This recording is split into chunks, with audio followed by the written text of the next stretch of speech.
নমস্কাৰ সকলোকে মই ময়ূৰী আপোনালোকক স্বাগতম জনাইছো মোৰ অন্য এটা ভিডিঅ'লৈ আজি মই নতুন এটা ৰেচিপি লৈ আহিছো আপোনালোকৰ মাজলৈ আশা কৰো ভিডিঅ'টো ভাল পাব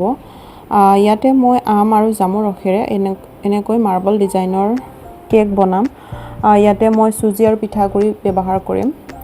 ইয়াতে ময়দা ব্যৱহাৰ নকৰো আৰু এয়া চাওক আজি মোৰ লগতে ছোৱালীও বনাব ইয়াতে মই জামু লৈছো জামু এপোৱা লৈছো এতিয়া জামুখিনি মই ভালদৰে গুটিখিনি মই সেপাৰেট কৰি লম আৰু এইখিনি মই পেষ্ট বনাই লম এয়া চাওক মই জামুখিনি এতিয়া ধুনিয়াকৈ সেপাৰেট কৰি লম গুটিখিনি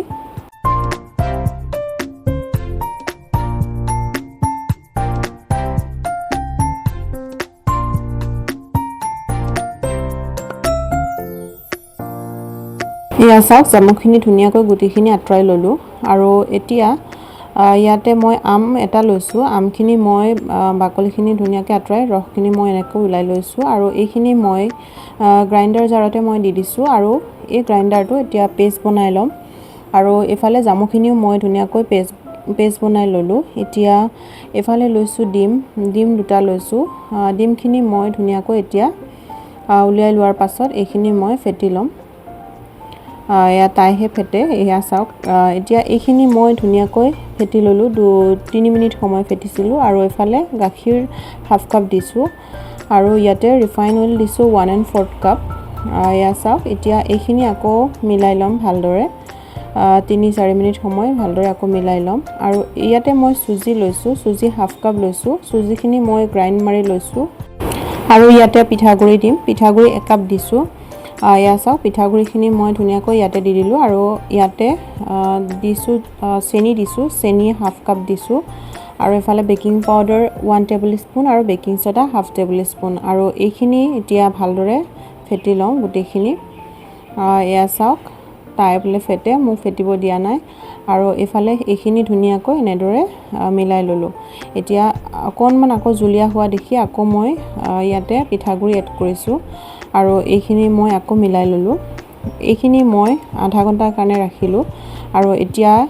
এফালে লৈছো আমৰ ৰসত মই আধা দিম আৰু জামুৰ ৰসত আধা দিম এই আমৰ ৰসটো দি দিলো আৰু এইখিনি মই ভালদৰে মিলাই দিম ইয়া চাওক এইখিনি এনেদৰে ভালদৰে মিলাই দিছো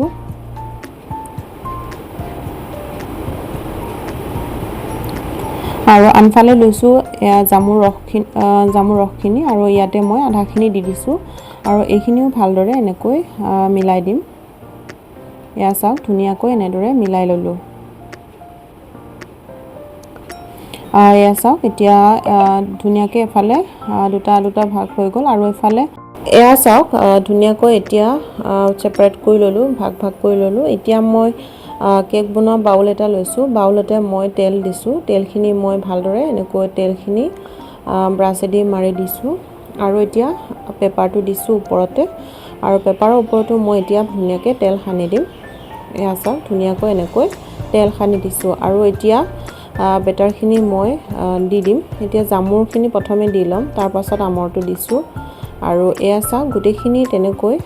এবাৰ জামু এবাৰ আমটো এনেকৈ বেটাৰখিনি খলাই দিব এয়া চাওক ধুনিয়াকৈ ইমান ধুনিয়া কালাৰ আহিছে আৰু এয়া চাওক এনেকৈ গুটিখিনি মই দি দিলো আৰু কোনোবাই যদি মোৰ চেনেলত নতুনকৈ চাই আছে প্লিজ চেনেলটো সাবস্ক্ৰাইব কৰিব মোৰ চেনেলটো সাপোৰ্ট কৰিব সকলোৱে এয়া চাওক গুটিখিনি এতিয়া এনেকৈ বনাই ললো আৰু এফালে একেবাৰে এয়া জামুখিনি দিছো আৰু একেবাৰে লাষ্টত আমখিনি আকৌ মই দিম আৰু এনেকৈ গুটিখিনি এয়া দি ললো ইমান ধুনিয়া ডিজাইন এটা আহিছে এয়া চাওকচোন বহুত ধুনিয়া ডিজাইন আহিছে আৰু এনেকৈ এটা ষ্টিক লৈ পিনে মই ধুনিয়াকৈ এনেকৈ ডিজাইন এটা দি দিলো এয়া ভিতৰলে এবাৰ দিছো আৰু এনেকৈ দিয়াৰ পাছত আকৌ এবাৰ বাহিৰলে এনেকৈ দি দিব এয়া চাওক এনেকৈ বাহিৰলে আকৌ দি দিছো এনেকৈ এটা ডিজাইন দিয়াৰ পাছত ধুনিয়া এটা মানে ফুল ডিজাইন হৈ গৈছে আৰু এয়া চাওকচোন ধুনিয়া ডিজাইন এটা আহিছে আৰু এই কেকটো মই মাইক্ৰৱেভত বনাই চাইছিলো কিন্তু ভাল নহল ওপৰখিনি সিজে কিন্তু ভিতৰলৈ নিহিজে কবচোন আপোনালোকে মাইক্ৰৱেভত কেনেকৈ বনায় মোৰ সেটিংৰ গণ্ডগোলেই নে কিয়ে নে ভাল নহয় যেতিয়াই বনাও তেতিয়াই মোৰ কেক বৰবাদ হয় বেয়া হয় সেইকাৰণে মই মাইক্ৰৱেভত নবনাওৱে তথাপি মই এবাৰ আকৌ বনাই চাইছিলো কিন্তু ভাল নহল আৰু এয়া এতিয়া মই দি দিছিলোঁ আৰু সেয়া চাওক পাছত মই কেৰাহীতে ধুনীয়াকৈ হৈ গৈছেগৈ ভিতৰলৈ সিজিলেগৈ এয়া চাওক আপোনালোকৰ আগত কাটি দেখুৱাইছোঁ এয়া ধুনীয়া স্পঞ্জি কেক হৈছিলে খাবলৈ বহুত ভাল হৈছিলে আপোনালোকেও বনাব কেকটো আৰু কেনে পালে জনাব আৰু চেনেলটো প্লিজ ছাবস্ক্ৰাইব কৰি দিব আৰু আকৌ লগ পাম বেলেগ এটা ৰেচিপি লৈ আজিলৈ আহিছোঁ বাই